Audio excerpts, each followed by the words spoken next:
The literal meaning of the concept of inbreeding is breeding inside, literally crossing of closely related individuals. Initially, the term was used by native English speakers exclusively in animal husbandry, and then scientists introduced it to the world by international wording. In scientific speech, one designates such a historical phenomenon as the copulation of the closest members of the clan. Cousins, brother and sister, son and mother, granddaughter and grandfather, uncle and niece. And why was it needed in the first place? Let's look deeper into this phenomenon.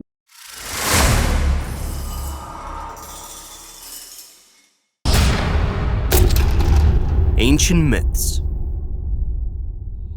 The most ancient legends of various nations and tribes have brought to us coded evidence that the institution of the family unit was not formed immediately.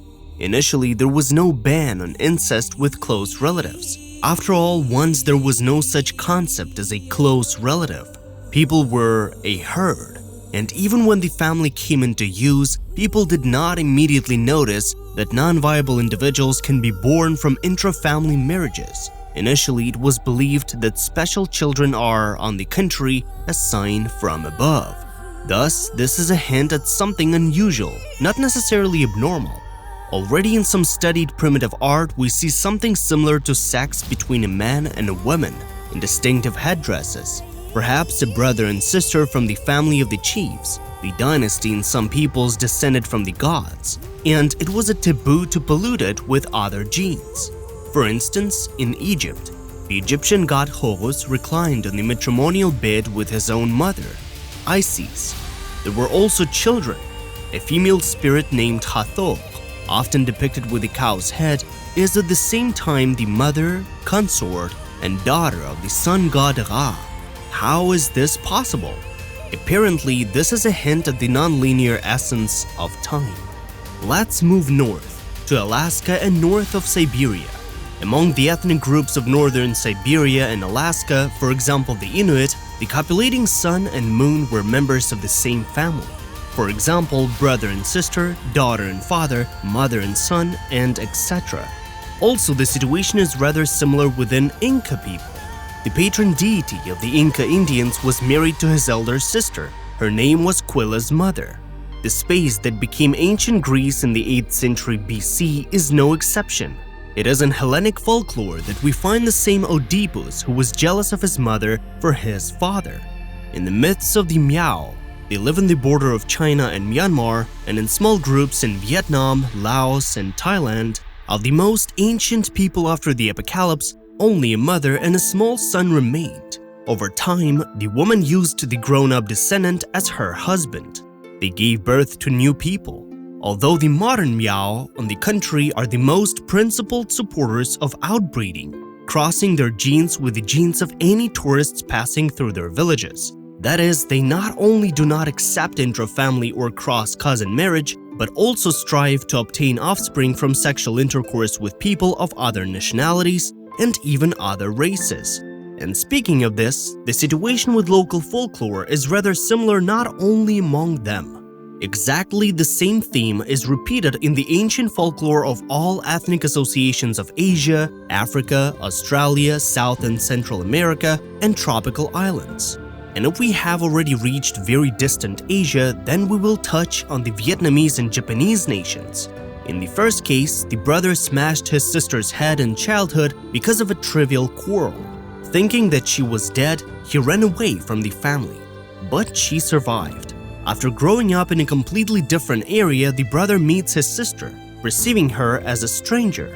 He falls in love and they begin to breed children. In Japanese legends, the whole family always sleeps in an embrace on one large mat. Because of such folk tales, inbreeding was not extinct even in the Middle Ages in many locations of the Japanese archipelago. And the folklore of the Africa is especially rich in allusions to scenes of incest and cross-cousin sexual acts. The most interesting material is from the tribal associations of Uganda. A cunning elderly mother changes her old skin for a new one with the help of a witchcraft ritual and penetrates her own son's bed under the guise of his girlfriend. The young man's name was Ukin. The motive for such an act: turned out to be a passionate desire to prove something to him. Uken questioned the fact that in his youth, the parent was a real mistress of men's hearts, and she was very beautiful. A trick similar to the one just presented also appears in the legends of the Indo-European tribal unions that colonized Ireland, Britain, and the nearby islands, as well as Scandinavia. But here it is a political subtext. Ancient leaders, princes, kings, knyaz, are forced to have sexual intercourse with daughters, mothers, and sisters by a clever deception. Ancient western part of Asia. Among the people who went down in history as the Sumerians, incest was considered one of the acts of the sacrament. The king of any of the ancient city-states, surrounded by walls of the city-state with a supplement in the form of agricultural, cattle breeding, and commercial district, had sexual intercourse with the chief priestess in front of any passerby. The lady, as a rule, was his sister. The ritual seemed to protect the people of this polis from crop failures, bad weather and harmful insects, natural disasters, plague diseases, attacks of wild animals, or enemies on villages and lands. And who knows now, maybe that's why the layer of noble Sumerians died out. Only their lower social strata, having submitted to the taboo on incest from the nomadic Akkadian conquerors who conquered the Sumerian cities, survived.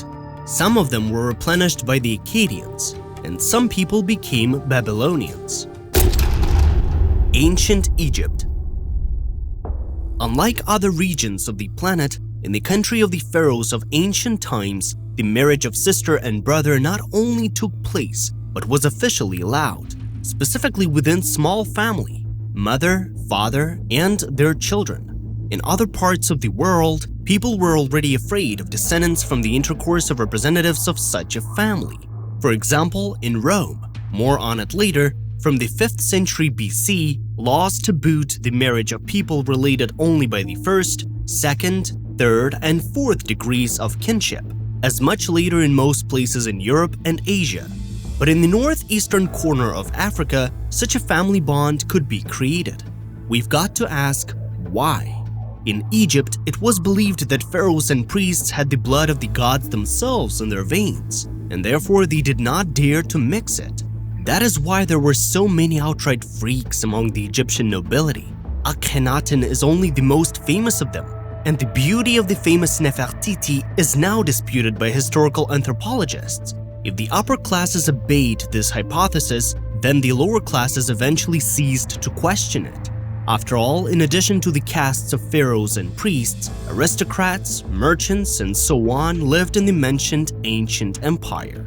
In the end, it all ended with the fact that even among the commoners, brother and sister in the presence of a difficult mutual love could no longer be stopped by anyone's condemnation. Let's add even more. Such brothers and sisters from different parts of the world of that time settled in Egyptian cities on purpose, especially when Tekemet in Egypt became part of a more spacious state, Roman one. Topographic scanning of the bone remains of the pharaohs showed that a large part of their noble owners had developed bone necroses since childhood. Their offspring were not viable, and more often than not, there were no legitimate offspring. Sadly, wives had to be cunning, since many Egyptian men of royal blood were doomed from birth to become impotent. Ancient Greece and Ancient Rome. In the European Mediterranean, akin marriages were rare, but some families were confident that they would help preserve the inheritance, sometimes quite serious, within the family. And such a spouse received the same support from the older members of the family. Once again, family. The dynasty expanded exclusively within the limits of blood kinship, and at the same time it became richer since nothing of the accumulated went to the side. After all, in ordinary marriages, part of something valuable, money, livestock, land, or other property, went with the daughter to a completely different family. In the Greek city-states and within the Roman Republic, we are referring to as empires, super-rich houses were forged in this way, imperceptibly subordinating the rest of the families to their domestic political and, in the case of the Pax Romana, even foreign policy power. In addition, many noble Romans took pleasure in breaking the prohibitions. Everyone has probably read that Caligula slept with his sister from childhood. Then this man made a horse his senator. On the statues of the ancestors of certain patricians, we see clear traces of degeneration. Air upper lips, too large a distance between the eyes, various types of disproportions of the body, and etc. Here, the sculptors depicted only ideal people. More often, athletes and beautiful girls posed for them. There were no family statues here. But this does not mean that incest was foreign to the ancient Greeks. The myth of Oedipus could not have arisen by itself. In addition, historians know for certain that not only the Spartans threw rather strange babies off the cliff, but in general many inhabitants of the southern Balkans and the adjacent islands. In the legends, there are enough reports of outright invalids, those who could only be born from sexual acts of really close relatives. After all, in every fourth such family, as science has proven, an inferior child will definitely be born. Moreover, it is inferior to the highest degree. Anthropologists studying the findings of archaeologists say that it was rarely done with a banal clubfoot. More often, the baby had too large a head and signs of diseases rare for this age. In half of the cases, he wasn't killed, but rather died in childhood. Ancient Southern Asia. In the territories that are now occupied by parts of the former colony of India, including India, Pakistan, Bangladesh, Nepal, and Bhutan, from the 17th century BC, Indo-Aryan tribes began to settle, part of the speakers of the Indo-Iranian language of the Indo-European family. Settling here, they gradually separated culturally and linguistically from other Indo-Iranians, Arya. Mahabharata is a legend about two, originally the only tribal unions of the represented community, Pandavas and Kauravas, Bamboo and Red. This suggests that the upper castes of the lands that became the British colony of India, before mixing with the black-haired, dark-skinned Aborigines, had two types of hair: golden yellow, a shade of ripe bamboo, and frankly, redhead. Having become representatives of the two highest castes, Brahmins and warrior rulers Kshatriyas, they could preserve evidence of belonging to their social communities only by the color of their hair and skin familiar to them. Clearly, the hair and skin were lighter than those of the indigenous, Dravidian, and Australoid populations. Consequently, for centuries, the Bamboo and Redheads tried to find brides and grooms for their children only within their castes. In particularly remote areas, they began to degenerate due to incest. It is rare that the offspring created by inbreeding also have their own offspring. In order not to become extinct, they had to copulate with the Dravidians. These are also Caucasoids, but very dark-skinned, of the Indo-Mediterranean type. As a result, today in very rare cases, we see blonde or red-haired people even in the descendants of representatives of the upper castes. However, desperate attempts to preserve the external signs of the first two Indo-Aryan clans are described in the same Mahabharata. There was inbreeding, cross-cousin marriages from which the extinction of racial Caucasoid characteristics began. But incest is never described with this capacious narrative. This is what distinguishes the Indo-Aryan culture, Vedic, Buddhist, Zoroastrian, and Hindu from all other household traditions of antiquity. And you need to know this. Many Brahmins and Kshatriyas, including Rajas, managed to preserve shades of hair that differed from black, thanks to the invasion of reddish, white-skinned Sakas or Shaka in the northern parts of South Asia. Descendants from Aryan relatives, the new clans were called Shakyamuni. Ancient China. In the early ancient Celestial Empire, people guilty of forced incest were punished. However, sexual intercourse with second-degree relatives on the mother's side was considered reprehensible but not deserving of punishment. With the brother or sister of the mother, uncle, and aunt, it was already possible to commit a sin. As you will see below, in the Middle Ages, this trick was used to perform marriages that allowed landowners to leave land within a large clan. At the same time, as in the principalities of South Asia, another type of inbreeding, incest, was simply unacceptable. Medieval European states. In Scandinavia, Western and Central Europe, royal dynasties dabbled in cross-cousin marriages more than any other Europeans. Others were deprived of possibility to become king. Foreigners aren't accepted. More often, the bad pleasures of such weddings caused the appearance of freaks. The best example is the Habsburgs, who ruled in one year or another in the successor countries of Hungary and the Holy Roman Empire, as well as in France and Spain. As a result, some of the kings of these states not only looked like monsters and suffered from all kinds of diseases known at that time, but also went mad early on in life, as well as the kings of the House of Valois.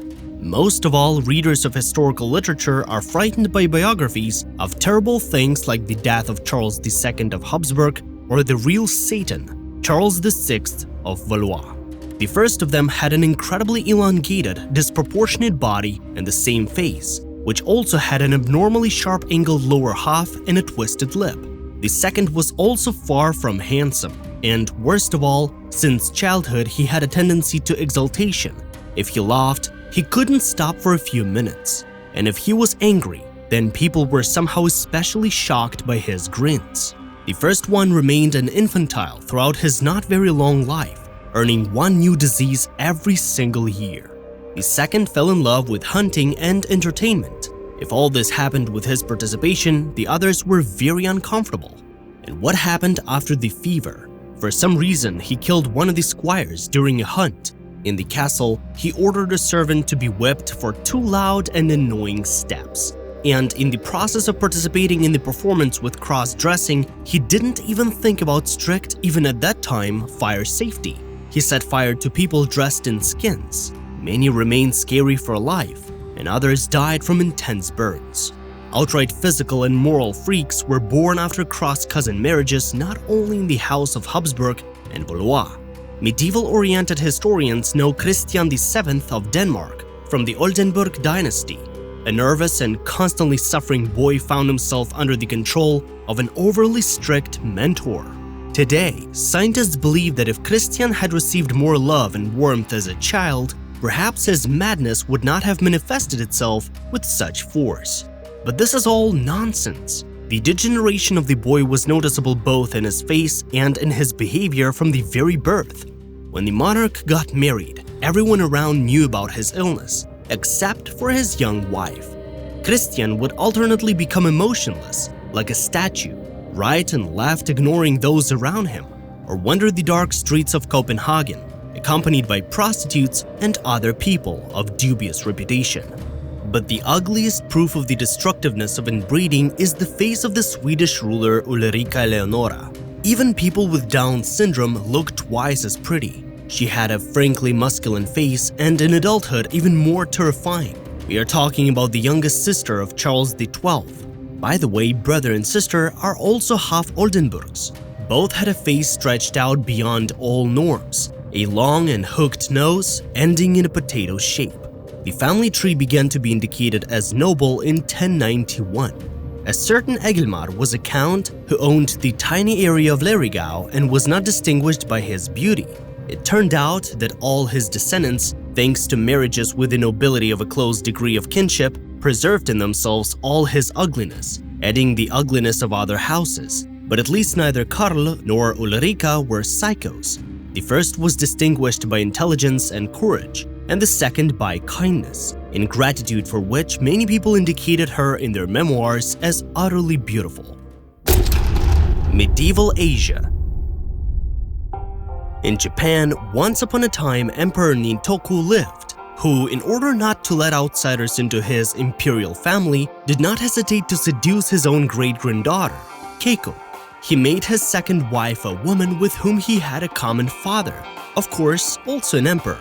That's the point of this. How did the huge Chinese clans not lose their subjugated land during the years of feudalism? The thing is, the hereditary possession of a large territory gave a chance to be a master. The answer is rather simple. Within these large families, weddings were held between cousins, those who have different surnames. The clan consisted of different families, and therefore, according to the laws of that time, an imperial taboo could not be imposed on such a marriage. The surname was passed down through the father's side. Cousins on the mother's side were no longer considered relatives, only members of the entire clan. If we have already touched upon one of the sections about the high society of the Indo-Aryan ethnic groups, descendants of the two upper castes, then it is worth mentioning the peoples of South Asia, who did not contain such castes at all, as well as Indo-Aryan blood. Yes, today they are all Hindus and many know Hindi, but they have their own biography, not like Aryan. We are talking about the most indigenous population of Hindustan and the adjacent territories. Incest among communities formed in difficult terrain was commonplace. In the Middle Ages, religion's regulators had not yet penetrated here. 3 Aryan, 3 Abrahamic, and moreover, there was not yet a particularly strict Sikhism to its bonds. The Baiga tribe, for example, still practices sex between men and daughters and sons with their mothers. They even arrange weddings among them, ceremonies according to the customs of the still old pagan tribes. That is why such tribes, Australoid on racial grounds, are massively dying out. New era and present days. The serious question is this: do you think that the millennia-long history of the birth of the inferior taught people something, at least in the 17th to 20th centuries, which many consider especially progressive times? Well, not at all. Among rich and poor alike, marriages between uncle and niece or between cousins and sisters were considered, if not predominant, but at least common in many societies. The first person who ever began to think not about the punishment of God, but about heredity as the main cause of inferiority in children in such marriages was Charles Darwin. Who doesn't know he was married to his cousin Emma? Of the 10 children born to them, 3 did not live to adulthood, and the remaining 7 too often suffered from various sores. Each loss and indisposition made the scientists increasingly suspect that their poor health was due to the sin committed by their parents. Fears were reflected in the scientific works of this naturalist. Many years have passed since then, and genetics has made significant strides forward. It found out why the consequences of inbreeding are terrible not just from observations, but from a purely scientific point of view. Experts know that each of us has dominant and recessive genes. In close relatives, genes have a higher degree of similarity. This, when mixed, increases the likelihood of producing recessive genes that may or may not hide inherited diseases. Let's repeat that every 4th child in the families of even cousins will suffer from something. It is an incredibly high percentage. In families that have appeared from incest, it will already be 25% not just sick, but also deformed. However, nature has made sure that they do not reproduce. They are not capable of childbearing. And yet, such knowledge reached people from the very bottom, and even in hard-to-reach landscapes, very slowly. Residents of the Pyrenees and the Alps in Western Europe, Appalachian Mountains in the United States, etc., are especially inclined to inbreeding. In these areas, people descended from very ancient clans rarely went anywhere, continuing to create, century after century, a network of closely related clans. In other mountain systems, there were much more ethnic movements and connections, the unification of different peoples and even races within colonies, or the transformation of ranges into the borders of one or more states with a diverse population. There are many examples. In mountainous France, even in the 20th century, one village was discovered where all the people were copies of each other.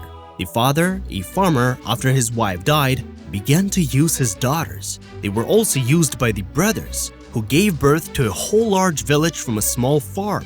A village of monsters with huge noses copied from the nose of a common dad. He was now the patriarch of an entire closely related clan. Visitors began to notice that something was truly wrong. After constantly making mistakes in names, everyone was so similar. If they are twins, then why are they of different ages and why are there so many of them? Then the truth began to slowly come out. The same applies to one rural locality in Sicily, as well as one of the counties of the US state of West Virginia. It is located in the most idyllic but inaccessible and accordingly depressed part of the Appalachian Mountains. By the way, this location remains the same today, as well as the inner southeast of the United States lying to the south. So, since the 1930s, the Whitakers have multiplied here. Evolutionary degenerates. Some walked on all fours and did not speak any of the languages, making only sounds. And it began with the fact that the families of twin brothers moved here. The children of these families married each other. Then there was no one else here. Even today, there are less than 800 people in the entire spacious district. It's beautiful here, no one doubts this, but no one wants to come to live in such remoteness, except as a tourist.